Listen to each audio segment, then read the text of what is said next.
क्या हाल चाल बच्चे, सब ठीक ठाक? हाँ, हम लोग अपनी कहानी को आगे बढ़ाते है ना। देखो, एक बात याद रखना, आंखें थक जाए ना तो उसे थकान कहते हैं। आंखें थक जाए ना उसे थकान कहते हैं, पर जिस दिन मन थक गया ना उसको मुर्दा इंसान बोलते हैं। तो याद रखिए, मन को नहीं थकना है। ठीक है, आगे बढ़ते हैं हम लोग। हमारा आज का पहला सवाल है, कह रहा काले रंग के 6 खिलौने और कुछ भूरे रंग के खिलौने का ऑर्डर दिया गया। देखो, सवाल कह रहा है ब्लैक कलर का 6 खिलौने हैं और ब्राउन कलर का कुछ खिलौने, नहीं मालूम कितने खिलौने, हमको ये नहीं मालूम। ठीक है, कुछ खिलौने ऑर्डर दे रखे हैं। फिर कह रहा है काले खिलौने का मूल्य भूरे खिलौने के मूल्य से 2.5 गुनी है। अब देखो, ब्लैक का जो कीमत है ना वो ब्राउन से 2.5 गुनी, 2.5 गुनी मतलब 5/2। अरे 2 and 1/2 दे रखा है ना, 2 to 5 1 5/2। ठीक, यानी कि 2.5 गुनी किससे बात हो रही भाई? ब्राउन से ब्लैक का तुलना हो रहा है, यानी कि नीचे जिससे तुलना होता है वो नीचे होता है। अर्थात ब्लैक का कीमत है 5 और ब्राउन का कीमत है 2। ये सवाल दे रखा है। रेशियो अगर तुमको दिया ना, इस बात का मतलब आप समझ जाइए। तो ब्लैक और ब्राउन का रेशियो हमको दिया होता है कि भैया ब्लैक का जो कीमत है वो ब्राउन के तुलना में 2.5 गुना, यानी कि 5/2 गुनी। ठीक बात। अच्छा, आगे पढ़ा जाए। फिर कह रहा है बनाते समय क्लर्क ने काले रंग तथा भूले रंग के औसत की संख्या को आपस में बदल दी, जिस कारण से बिल की राशि 45% वृद्धि होगी। देखो, अब जो क्लर्क थे, दुकान वाले, उन्होंने बिल बनाते समय थोड़ा सा चेंज कर दिया। वो ब्लैक और ब्राउन की संख्या को बदल दिया, यानी कि इसकी संख्या x कर दिया और इसकी संख्या को 6 कर दिया, जिस कारण से, अच्छा कीमत तो वही था, आज भी 5 और 2 कीमत अभी भी वही है। कह जिस कारण से 45% का वृद्धि हो गया। कोई दिक्कत नहीं, 45% की वृद्धि हो गया। तो बताओ, ये जो ब्राउन कलर का खिलौना था वो कितना था, भूरे रंग के खिलौने की संख्या कितनी थी, और आपके ऑप्शन के हिसाब से 5, 8 और 10 दे रखा है। देखो, 5, 8 और 10 दे रखा है। अब समझते हैं ऐसे सवाल को हम लोग कैसे सॉल्व करते हैं। सवाल देखें और देखने के तुरंत बाद सॉल्व करना नहीं है, थोड़ा ब्रेन अप्लाई करो। मेरे भाई एक बात जरा बताओ, अगर ब्लैक की संख्या 6 है, ब्राउन की संख्या x है, ब्लैक का कीमत 5 रुपए है, ये प्राइस है, और ब्राउन की कीमत 2 रुपए है, लेकिन बिल बनाते समय क्लर्क ने क्या किया, उल्टा कर दिया कि भाई ब्लैक को x ले लिया और ब्राउन को 6 कर दिया, कीमत को अभी भी वही लगाया, संख्या को सिर्फ उल्टा है। यानी कि ब्लैक अब भी 5 रुपए है और ये ब्राउन अब भी 2 रुपए। ठीक बात। पर कीमत में 45% का इजाफा आया। ये जो 45% का इजाफा है ना, इसका क्या मतलब जरा समझो। हमारे पास ऐसे सवाल को सॉल्व करने का सबसे आसान तरीका होता है ऑप्शन से। हम दूसरी तरीका भी आपको समझाएंगे, देखिएगा। इस हिसाब से अगर हम बात करें तो ये हो जाएगा 30 और x + 2 यानी कि 2x हो जाएगा। और यहां जो कीमत आ रहा है वो हो गया हमारा 5x और 6 दूना 12। कोई दिक्कत नहीं। तुम सोचो, 45% का इजाफा हुआ है, यानी कि अगर हम बात करें 45% को फ्रैक्शन में बदलने का, ये कितना हो जाएगा? अरे 45/100 करोगे, ये सब चीज मन में आपको इजीली आना चाहिए। 5 × 45 और 5 से 20, 9/20। ठीक बात।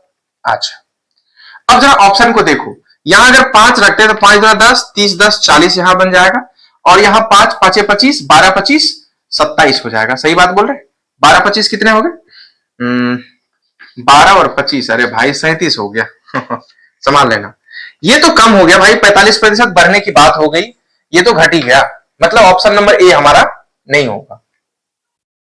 फिर देखो, अगर हम बात करें 8, ऑप्शन को 8 रखते हैं। देखो, ये हो गया 8 × 16, 16 और 30 46।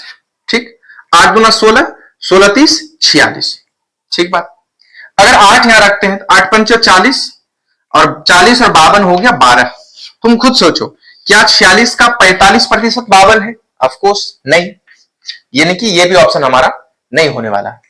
फिर हम अगर 10 को चेक कर लेते हैं, 10 दूना 20, 30 20 ये हो जाएगा 50, और 10 पचे 50, 50 12 62। अब देखो 50 का 45% तो 62 नहीं है। 45% मतलब खुद सोचो लगभग 50% के आसपास। तो 50 का 50% 25 हुआ तो थोड़ा सा 25 से कम होगा, पर ये तो 12 पे आके अटक गया। मतलब ना तो हमारा 5 ऑप्शन सही है, ना 10 है, ना 8 है। इसमें से कोई भी ऑप्शन हमारा सही नहीं, इसलिए हमारा ऑप्शन नंबर ई सही हो जाएगा। आ रही बात समझ में? ऐसे सवाल को हम ऑप्शन से डील करते हैं तो बड़ा आसानी से सॉल्व हो जाता है, आपको ज्यादा टेंशन नहीं लेना होता। अच्छा, अब अगर हम बात करें इसको बनाने का तरीका क्या हो सकता है, क्या बनाने का भी तरीका हो सकता है? बेशक बनाने के भी तरीके हो सकते हैं। जरा एक चीज बताओ, अगर हम टोटल जब बिल बनाने जाएंगे तो 6 पंचा इसका 30 रुपया लगेगा और प्लस 2x लगेगा, लगेगा ना? ठीक है साहब, इसकी बात कर लेते हैं। ये हो गया 12 और यहां हो जाएगा 5x। अब सोचो, यानी कि ये जो नया वाला कीमत है ना, पहले वाले कीमत से 45% ज्यादा है। यानी कि 45% ज्यादा मतलब 100 में 45 बढ़ गया तो 145 बटा 100, यानी कि नया वाला 145 हो जाएगा और पुराना वाला 100 ही रहेगा। अगर तुम काटना चाहो तो यहां 20 आ जाएगा और यहां आ जाएगा 29। ठीक है, 5 10 5, हाँ ठीक है। यानी कि अगर हम रेशियो निकाले, नए वाले का रेशियो पुराने वाले के रेशियो से रेशियो निकाले तो वो हमको 29/20 आना चाहिए। ठीक बात, बस खत्म हो गया कहानी।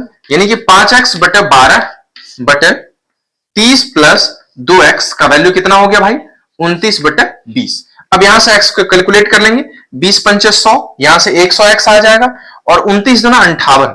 100 में से 58 घटा लो, कितना आ जाएगा? 49 आ जाएगा, सॉरी 48 आ जाएगा। अबे यार 100 में से कितना घट रहा है? 20 पंचे 100, 29 दूना 58, तो 58 घटा रहे हैं, 58 दू 60 और उधर 40, यानी कि 42x आ जाएगा। ठीक है, अब 12 दूना 24, 240 इधर आएगा और 29 तिया कितना हो गया? 29 तिया ये हो गया 9 तिया 27, 2 3 दूना 6 दो 8, 87 870 और 240 उधर जाके माइनस हो जाएगा, ये बन जाएगा 630। ठीक, 42x बराबर 630, 7 छक्का 42, 7 नंबर 63, 90, 15 छक्का 90, यानी कि x का वैल्यू कितने होने चाहिए? 15। अर्थात खिलौने जो ब्राउन कलर के थे वो कितने होने चाहिए? 15। दोनों तरीका आपको समझ में आ गया? पर हम आपको बताएंगे ऐसे सवालों को आप ऑप्शन से जब टिक करेंगे तो अच्छा लगेगा, आसानी से सॉल्व हो जाएगा। बढ़ा जा आगे, चलिए। तो ये आपका क्वेश्चन नंबर 40 था। अब हम लोग आगे बढ़ रहे हैं क्वेश्चन नंबर 41 से। ठीक, हमारा क्वेश्चन नंबर 41 क्या करा भाई? देखो, करा किसी वस्तु पर सरकारी शुल्क की दर 40% कम कर दी जाए तो उस वस्तु की खपत में कितने प्रतिशत की वृद्धि करनी हो ताकि उसके होने उस पे होने वाले आय अपरिवर्तित रहे। इस चीज को थोड़ा समझिएगा। जब कभी मूल्य को कम कर दिया जाता है तो ऑब्वियसली आपके खपत को बढ़ाना होगा जिससे कि आपका बैलेंस बराबर बना रहे। सवाल क्योंकि ये क्या कर रहा है? जिस कारण से कि वृद्धि करता है कि उसके आय अपरिवर्तित रहे। अब सोचो, अगर तुम खुद सोच के देख लो, अगर आपका कॉस्ट कम हो रहा है तो एक्सपेंडिचर बढ़ जाएगा, है ना? तो बस यही कहानी है। यानी कि मूल्य में 40% की कमी हो गई, मूल्य में 40% कम हो गया तो खपत को कितना बढ़ाएं? समझिएगा, खपत को कितना बढ़ाया जाए ताकि हमारा जो वो बैलेंस बना हुआ रहे। अच्छा, ठीक इसका उल्टा देगा, अगर मूल्य में 40% की वृद्धि हो जाती है तो खपत को क्या करना होगा? कम करना होगा, जिससे कि हमको एक्स्ट्रा लोड ना आ जाए। ठीक बात। अच्छा, सबसे पहले ऐसे सवाल को बनाते समय 40% मतलब क्या होता है? 2/5, याद रखिएगा। अगर हमको खपत बढ़ाना है, कोई भी फ्रैक्शन की बात करें, न्यूमरेटर और बाई डिनोमिनेटर, अगर हम किसी भी फ्रैक्शन की बात कर लेते हैं, अगर इसको बढ़ाना है मेरे भाई, बढ़ाना है तो नीचे वाले को कम करना होगा। ठीक, अगर इसको हमको घटाना होता तो नीचे वाले को हम क्या करते? बढ़ा देते। यानी कि जब कभी डिनोमिनेटर बढ़ता है तो फ्रैक्शन का वैल्यू क्या हो जाएगा? कम हो जाएगा, और जब डिनोमिनेटर घटेगा तो फ्रैक्शन का वैल्यू क्या हो जाएगा? ज्यादा हो जाएगा। मतलब खपत को बढ़ाना है तो आप ऊपर वाले को एज इट इज रख देंगे 2 और नीचे इस दोनों का डिफरेंस रख दो, यानी कि 3। इसको परसेंटेज में बदल दीजिए, 200/3, ये हो गया तुमको कितना 33.1/3, ये हो जाएगा 66.2/3% आपको बढ़ाना पड़ेगा खपत को, जिससे कि आपके बैलेंस बने हुए रहे। लेकिन यही सवाल अगर ऐसा करता, जरा सोचो, मूल्य को 40% बढ़ा देता, मूल्य को 40% बढ़ा देता तो खपत को क्या करना पड़ता, कम करना पड़ता। जब खपत कम करना पड़ता हमको, तो उस वक्त हम क्या सोचते कि भाई खपत कम करना है, यानी कि न्यूमरेटर में तो वही कहानी होगा 2, कम करने के लिए नीचे को बढ़ाना होगा, यानी कि इस दोनों को बढ़ा दो, 5 में 2 बढ़ा दो तो कितना हो गया, 7 हो गया। अब इसको परसेंट में बदल दीजिए, कितना ही परसेंट है, आपको क्या करना पड़ेगा, खर्च को कम करना पड़ेगा। आ रही बात समझ में? बड़ा आसान सा कॉन्सेप्ट है, आपको समझ में आ रहा होगा। बढ़ा जाए आगे। ओके, अब क्वेश्चन नंबर हम 42 पे जा रहे हैं। देखो 42 पे जा रहे हैं, समझिएगा। सवाल नंबर 42 क्या कह रहा है मेरे भाई, एक शहर में 85% लोग द हिंदू पढ़ते। अच्छा, द हिंदू की बात करें तो ये 85% लोग हैं, वेरी गुड। फिर कह रहे हैं 40% लोग द इंडियन एक्सप्रेस पढ़ते हैं। इंडियन एक्सप्रेस पढ़ने वाले कितने लोग हैं, ये है 40%, ठीक बात। 20% लोग द टाइम्स ऑफ इंडिया पढ़ते हैं, यानी कि टाइम्स ऑफ इंडिया की अगर हम बात करें तो ये 20% लोग पढ़ते हैं, ठीक है। अब आगे इंफॉर्मेशन देखते हैं क्या कह रहा है। 32% लोग द हिंदू और the times of express, the times of sorry Indian express पढ़ते हैं, हिंदू और टाइम्स ऑफ एक्सप्रेस दोनों पढ़ते हैं। 20% कितने लोग, 32% लोग ना। हाँ भाई, द हिंदू इंटरसेक्शन, देखो अगर दोनों की बात हो रही है तो उस समय इंटरसेक्शन लेंगे। The Hindu intersection Indian express पढ़ने वाले लोग कितने हैं, ये है 32%। ओके, इसी तरह से आपसे कहा जा रहा है द इंडियन एक्सप्रेस सॉरी 13% लोग द हिंदू और द टाइम्स ऑफ इंडिया पढ़ते हैं। The Hindu intersection times of India पढ़ने वाले कितने लोग हैं, ये है 20% लोग ना, 13% लोग, कोई दिक्कत नहीं। अच्छा, फिर कह रहे हैं 10% लोग द इंडियन एक्सप्रेस और द टाइम्स ऑफ इंडिया पढ़ते हैं। 10% लोग ना, हाँ। The times of express intersection the Hindu पढ़ने वाले कितने लोग हैं, 10% लोग हैं।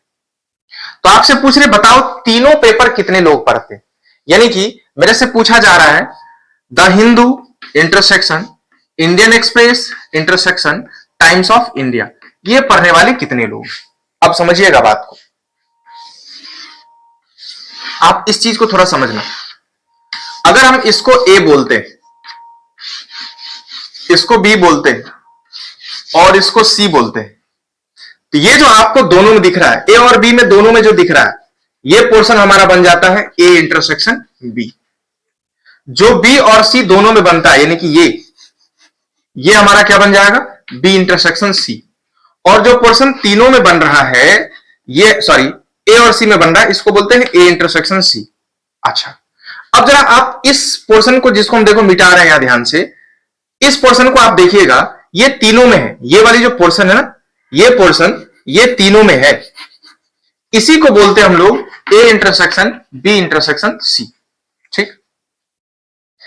अब एक फॉर्मूला है number of A union B union C बराबर, आपको जो याद रखना है, N A plus N B plus N C minus N A intersection B minus N A B intersection C minus B A B B C C A C intersection A plus number of A intersection B intersection C. एक बात जरा सोचना, अगर हम तीनों को overall माने, कोई भी डाटा अपने आप में 100% होता है, यानी कि A union B union C ये कितने हो गए, ये हो गए 100%। अब भैया अगर इसको ए बोलते हैं, इसको बी बोलते हैं, इसको सी बोलते हैं, तो नंबर ऑफ ए कितने हैं, 85%, नंबर ऑफ बी कितने हैं, 40%, नंबर ऑफ सी कितने हैं, 20%, minus number of A intersection B 32 minus number of B intersection C 13 minus number of C intersection C A 10 plus number of A union sorry A intersection B intersection C जिसका value हमको find out करना है। इसको थोड़ी देर के लिए आप x मान लो, ठीक है। ये फॉर्मूला जब याद हो जाएगा तो इतना लिखने का जरूरत नहीं होगा, अभी हम लोग समझ रहे हैं इसीलिए इस फॉर्मूले को समझा रहे हैं। देखिएगा, अब सोचो ये 100 है, 85 को इधर ले आया 15, 40 को इधर ले आया 25 माइनस में, 20 को इधर ले आया माइनस कितना हो गया 20 को इधर ले आया तो माइनस 45। अब देखो ये माइनस 45 और इधर से कितने बन गए माइनस 10, 13 10 23 और 23 और 32 55 माइनस 55। जब इधर आ जाएगा तो प्लस 55 हो जाएगा, बराबर इधर x बच जाएगा। यानी कि आपका 10% लोग तीनों पेपर पढ़ते हैं, the Hindu, times of India express sorry times of India और इंडियन एक्सप्रेस। आ रही बात समझ में? कोई दिक्कत? आगे बढ़ते हैं। अगला सवाल क्या करा सोच में करा भाई, ए और बी नामक दो बच्चे के पास टॉफियां हैं। यदि ए के पास 8 टॉफी और बी के पास कुल टॉफी का 50% से एक टॉफी अधिक है तो बी के पास कितनी टॉफियां हैं? अच्छा, दो लोग हैं ए और बी। ए के पास 8 टॉफी है और बी के पास टोटल के 50% से एक टॉफी ज्यादा है। ए है और बी है, ए के पास 8 टॉफी है और बी के पास 50% से एक ज्यादा है। जरा सोचो, समझना ध्यान से। अगर 50% से एक ज्यादा इसको नहीं होता, यानी कि ये 50% इसके पास होता तो बच कितने गए? ए जो 8 है यानी कि यही 50% होता, क्योंकि ए और बी मिलके तो 100% बनाएंगे। तो अगर इसके पास एक ज्यादा है तो ये जो दिख रहा है हमको ये 50% से एक कम होगा, क्योंकि एक उसमें ज्यादा होगा। यानी कि 50% -1 का वैल्यू कितना भैया? 8 है। कोई दिक्कत नहीं। तो 50% का वैल्यू कितना हो गया? 9 हो गया ना। अब सोचो बी के पास कितने टॉफी आ गए? 50% +1 यानी कि 9 1 10 टॉफी बी के पास हमारा हो जाएगा। बड़ा आसान सा सवाल था, कोई दिक्कत? आगे बढ़े, चलो भाई अगला सवाल करते हैं। फिर कह रहा है किसी परिवार की मासिक आय 45,000 है। मासिक आय का 20% भोजन पर, 20% घर के किराए पर, 5% खरीदारी पर और 10% व्यक्तिगत जरूरत पर खर्च होता है। यानी कि कुल खर्च कितने हो गए? 20 20 40 5 45 10 55% तो खर्च हो गए। बच कितने गए? 45%। बच कितने गए? ये हमारे पास बचत हो गए, क्योंकि बाकी तो खर्च हो गए। 45,000 उसका कुल इनकम था और अब उसके पास बचे हुए हैं 45%। आगे बढ़ते हैं, सवाल क्या कह रहा? आगे कह रहा है कि भाई यदि वे अपने मासिक बचत का 12% भाग गरीबों को दान करने का निर्णय लेता है तो गरीबों में कितनी धनराशि को दान दिया गया? यानी कि अब जो उसके पास बचे हैं, कितने बचे हैं? तो भाई साहब 45,000 का 45% बचे हुए हैं, इसका ये 12% दान देने जा रहा है। तो कितना दान दे रहा सो बताओ। देखो परसेंट से ये 2 जीरो मार देंगे, इस परसेंट से 1 जीरो कटेगा लेकिन इसका 1 तो नीचे बन बैठेगा। अब यहां से हो गया 5 गुना 10, 5 9 45, 2 से हो गया 6। अब सोचो 9 5 45 4, 9 चौका 36 4 40, 405 गुना 6 तो 6 चौका 24, 5 का 30, यानी कि 2430 रुपया वो गरीब को दान दे रहा है। कोई दिक्कत? आ रही बात समझ में? हाँ भाई, तो क्या सवाल था हमारा कि भाई एक आदमी है जिसका मंथली सैलरी है 45,000, जिसमें 20% वो भोजन पे खर्च किया, 20% किराए पे खर्च किया, 5% खरीदारी पे खर्च करता है और 10% व्यक्तिगत जरूरत पे खर्च करता है, यानी कि उसका अपना खुद का पॉकेट खर्च होगा, जा रहा होगा इधर उधर। कुल मिला के 55% तो खर्च हो जा रहे हैं, बच जा रहे हैं कितने? 45%। अब जो 45% बचे हैं, इस मासिक बचत का वो 12% गरीबों में दान देना चाहता है। तो भैया 45,000 का जो बचा था 45%, इसका 12% वो दान देने की बात सोच रहा है। तो हमने इसको कैलकुलेट कर लिया और ये जो आएगा यानी कि 2430 रुपया वो टोटली दान देने की बात सोच रहा है। कोई दिक्कत? आगे बढ़ते हैं। अगला सवाल क्या करें सो सुनो। कह रहा मनोज अपनी आय का 33% खाने पे खर्च करता है, उसे अपने वेतन में 1,000 की वृद्धि हुई, लेकिन उसने खाने पर खर्च नहीं बढ़ाया। देखो, पहले कोई आदमी 33% खाना पे खर्च कर रहा था, समझना बात को। अगर हम बात करें इनकम, एक्सपेंडिचर और सेविंग, कोई आदमी 33% खाना पे खर्च कर रहा है। देखो, अगर 33% खाना पे खर्च कर रहा है तो 67% ये सेव कर रहा होगा, यानी कि इसके हिसाब से 100 रुपया हमारा क्या हो गया, इनकम हो गया। अब सवाल क्या कर रहा है, सुनो, उसके इनकम में 1,000 की वृद्धि कर दी गई, लेकिन उसने खाने पे खर्च नहीं बढ़ाया। 1,000 तुम्हारा सैलरी तो बढ़ गया, पर तुमने खाने पे कोई खर्च नहीं बढ़ाया, जिस कारण से खाने पर खर्च कम हो गया। ऑब्वियसली पहले अगर 100 रुपए सैलरी था, हम 33 रुपया खा जाते थे, अब हम खाने पे 33 रुपया खर्च नहीं किए, 33 रुपया खर्च नहीं, खाने पे जितना खर्च कर रहे थे उतना ही कर रहे हैं, लेकिन हमारा इनकम 1,000 रुपया बढ़ गया। तो ऑब्वियसली अब जो 1,000 रुपए बढ़ गए, पहले जो 100 रुपए हमारे सैलरी इनकम हुआ करते थे, अब वो 1,100 हो गया, लेकिन खाने पे खर्च तो अभी भी 33 रुपए ही हो रहे हैं, तो सेविंग तो बढ़ जाएगा ना। तो सवाल वही कर रहा है कि उसने खाने पे खर्च नहीं बढ़ाया, जिस कारण से खाने पे खर्च कितने हो गए, 27% हो गया। तो उसका प्रारंभिक वेतन बताओ। अब बताओ, खाने पे जो अब खर्च हो रहा है वो कितना हो रहा है, 27% हो रहा है, यानी कि इस हिसाब से सेव कितने हो रहे हैं, 30 और 73%, यानी कि अभी 100 रुपए ही हम अभी भी मान रहे हैं, जरा समझना। लेकिन सवाल का एक इंफॉर्मेशन देखो, जो एक्सपेंडिचर था वो चेंज नहीं हुआ है, यानी कि खाने पे जो खर्च है वो बदला नहीं है।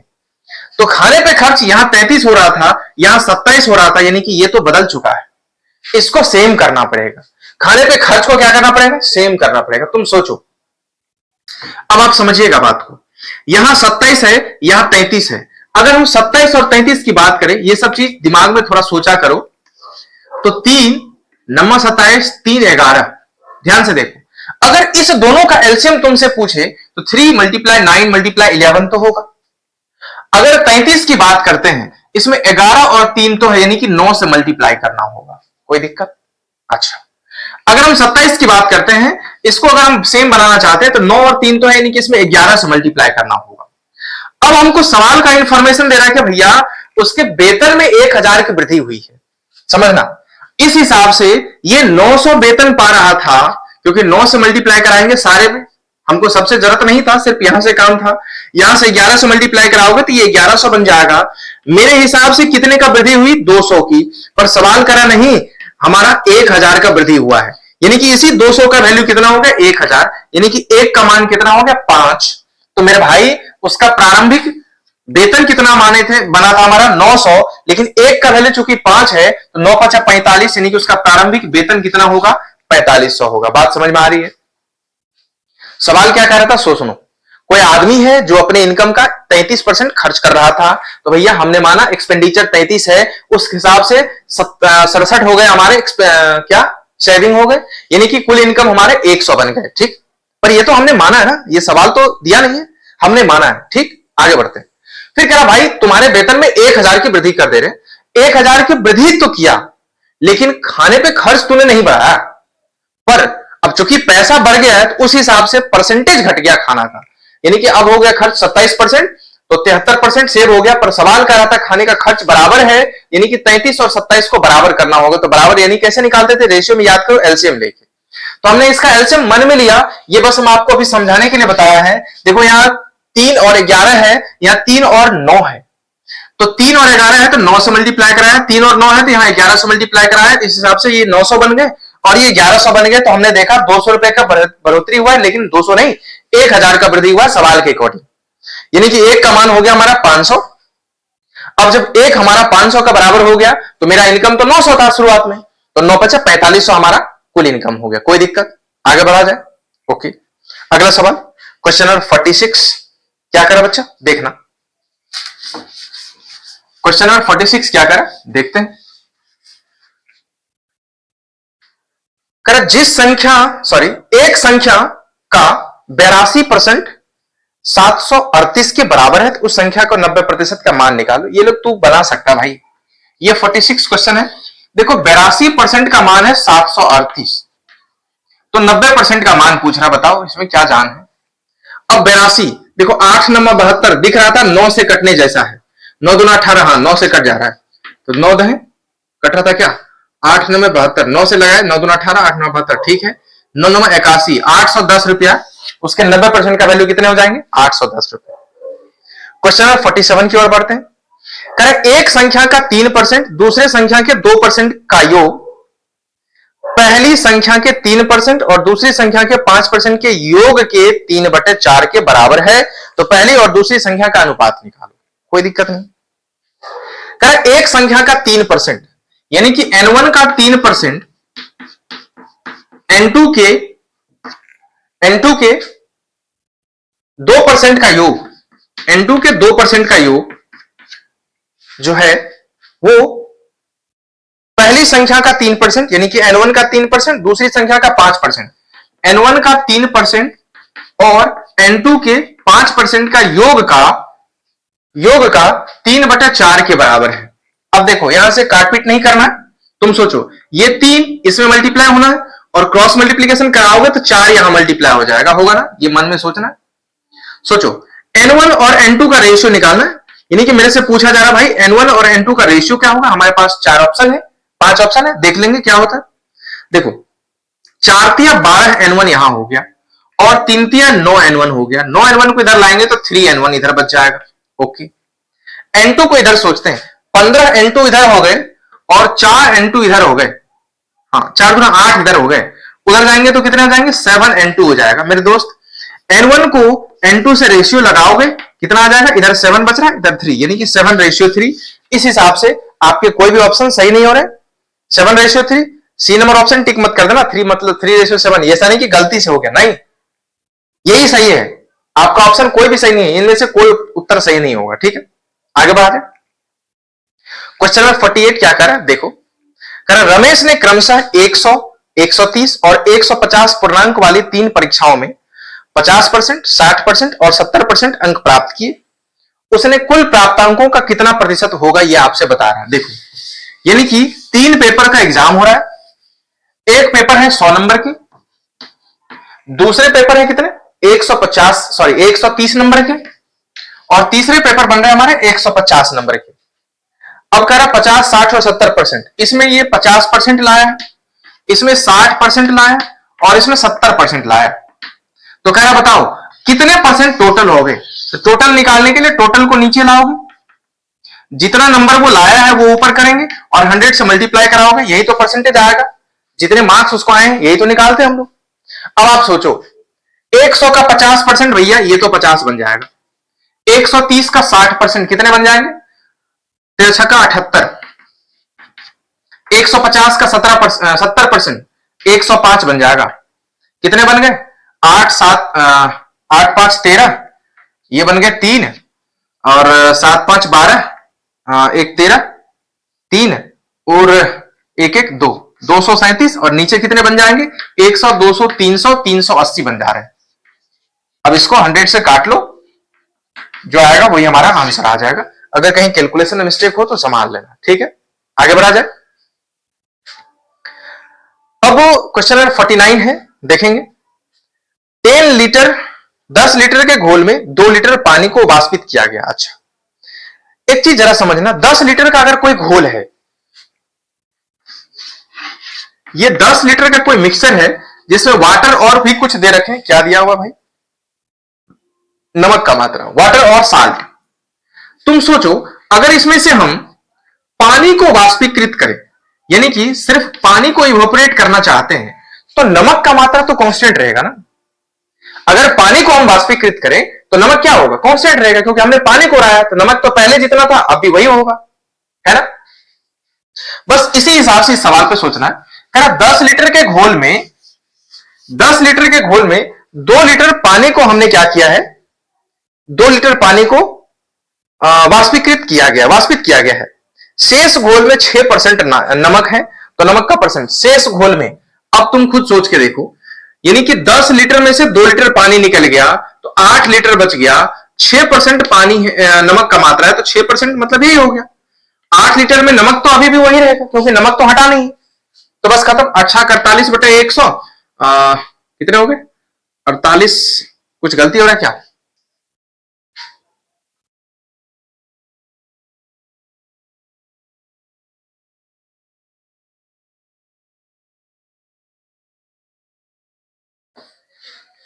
क्या पूछ रहा है? तो मूल घोल में नमक का मात्रा ये निकालना है। अच्छा देखो 10 लीटर पहले हमारे घोल थे जिसमें 2 लीटर को हमने क्या किया है, वाष्पीकृत कर दिया गया, यानी कि बच गए 8 लीटर। तो मूल घोल में यानी कि पहले वाले घोल में नमक का परसेंटेज आपसे पूछ रहा है, तो सोचो अब जो 8 लीटर है नमक का परसेंटेज अगर 6% है तो यही रहेगा ना, यानी कि 48/100 करोगे यानी कि 4.8, यही परसेंटेज हमारे क्या बन जाएंगे, इतना ही नमक है 0.48 ग्राम। अब बताओ हमको 10, सोचो हमको 10 ग्राम में 0.48 ग्राम अगर नमक है, इसको अगर हम परसेंटेज में बदलना चाहें तो नमक का परसेंटेज कितना हो जाएगा, 0 से 0 मर गया, 4.8% नमक हो जाएगा। आ रही बात समझ में? कोई दिक्कत? 10 ग्राम घोल था जिसमें 2 लीटर पानी हमने वाष्पीकृत किया, तो भैया 8 लीटर हमारा घोल बन गया, पर नमक का मात्रा अभी भी उतना ही रहेगा। सवाल कर रहा है नमक का परसेंटेज 6% था मूल घोल में, यानी कि शुरुआत में ही शेष घोल में 6% नमक है, तो नमक का परसेंटेज शेष घोल में अभी जो 6% है यही 6% पहले भी रहा होगा, तो इसका 6% निकाला तो 0.48 ग्राम हो गया। अब भाई 10 लीटर में ये कितना परसेंटेज है, तो 10 लीटर में 0.48 ग्राम को परसेंटेज में बदलने के लिए 100 से मल्टीप्लाई कराया, यानी कि 4.8 ग्राम हमारा नमक का मात्रा हो गया। कोई दिक्कत? अब आज का लास्ट सवाल है क्वेश्चन नंबर 50, करा किसी संख्या को 20% से घटाया जाए बाद में 15% बढ़ाया जाए, इस तरह प्राप्त संख्या मूल संख्या से 20% कम हो जाता है। देखो एक चीज याद रखना, ये बड़ा ही बेसिक सा नियम है, जब एक बार घटाते हैं एक बार बढ़ाते हैं या दोनों बार बढ़ाते हैं या दोनों बार घटाते हैं, तो इसको ऐसे याद रखिएगा, मान लो x% प्लस y% जो भी घटी बढ़ी होगा प्लस xy/100, यही टोटल इंक्रीमेंट और डिक्रीमेंट होता है। कह रहा पहले कितना घटा रहे हो 20%, बाद में 15% बढ़ाते हो, तो 20% घटा रहे हैं तो -20 लिखना, बाद में 15% बढ़ा रहे हो तो 15 प्लस में लिखेंगे, प्लस x का वैल्यू -20 है गुना 15 और बटे 100, प्लस माइनस को यही माइनस कर दे रहे हैं, तो 20 पंचे 100 हो जाएगा हमारा, 5 से 3 15 हो जाएगा, तो क्या हो गया, कुछ गलती हो गया क्या, 20 पंचे सब 5 से 15, ठीक है, ये हो गया 20 और -3 23 -8 हो गया, ठीक। तो -8% संख्या घट जाएगा, -8 मतलब होता है अगर माइनस में आए इसका मतलब संख्या घटेगा फाइनली, और अगर यही प्लस में आता तो फाइनली संख्या बढ़ता। यानी कि सवाल कर रहा है कि भैया 8% से हमारा संख्या घट जाएगा, लेकिन सवाल कर रहा है संख्या मूल संख्या से 64 कम हो गए, तो मेरे हिसाब से 8% कम हुआ है, ये 8% का वैल्यू कितना है 64, 1% का वैल्यू कितना हो गया 88 64 8, तो 100% का वैल्यू कितना हो जाएगा, ये हो जाएगा 800, यानी कि फाइनली हमारा संख्या जो होगा वो कितना होगा 800 होगा। ये हमारा आज का आखिरी सवाल था। हमने आपको क्वेश्चन नंबर 40 से 50 डिस्कस किया है। पिछले क्लास में हम आगे की क्लास में हम लोग 30 से 40 करेंगे, क्योंकि कुछ सवाल हमने करवा दिए हैं पहले, इसीलिए हम थोड़ा सा रिवर्स गियर में जा रहे हैं, ठीक है। आप इन 10 सवाल को पूरा बेहतर तरीके से रिवाइज करके रख रहे हो, ठीक है। मिलते हैं हम लोग अगले क्लास में, चलिए तब तक अपना पढ़ाई कीजिए, तब तक के लिए गुड बाय एंड